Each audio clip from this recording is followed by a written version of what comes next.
Ang San Juanico Bridge ay bahagi ng Pan-Philippine Highway na umaabot mula Samar hanggang Leyte sa kabila ng San Juanico Strait sa Pilipinas.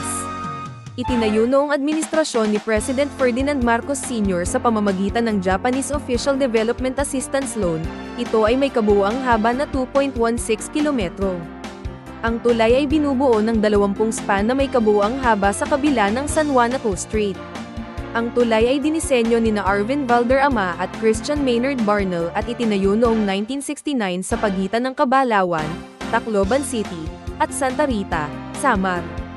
Ang tulay ay sinusuportahan ng 43 span na tumataas ng 41 metro sa ibabaw ng dagat. Mayroon itong malaking arko sa ilalim na nagbibigay daan sa mga bangka. Ang pinakamahabang bahagi nito ay isang steel girder viaduct na itinayo sa reinforced concrete pier, at ang pangunahing span nito ay hugis arko na disenyo ng truss. Tinagurian din itong The Bridge of Love dahil nagsilbi itong regalo ni President Ferdinand Marcos noong July 2, 1973, sa karawan ni dating First Lady Imelda Marcos na kilala bilang Rose ng Tacloban. Ito rin ang araw ng inaugurasyon ng San Juanico Bridge at ito dinaluhan ng maraming lokal at dayuhang bisita. Sa mga nagdaang taon ay nagamit ang tulay na ito bilang daan na nag-uugnay sa mga lalawigan ng Samar at Leyte.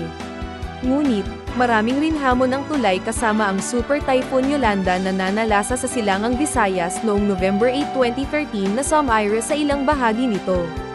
Nang marehabilitate ang tulay, naglaan ng 80 million pesos budget ang Tourism Infrastructure Enterprise Zone Authority o TIZA, katulong ang Samar Local Government sa pag-iilaw nito.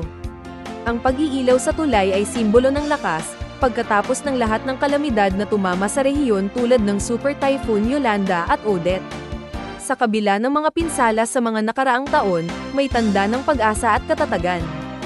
Noong October 29, 2022, ang opisyal na switch-on ng San Juanico Bridge Aesthetic Lighting and Sound Project ay pinangunahan ni Pangulong Ferdinand R. Marcos Jr.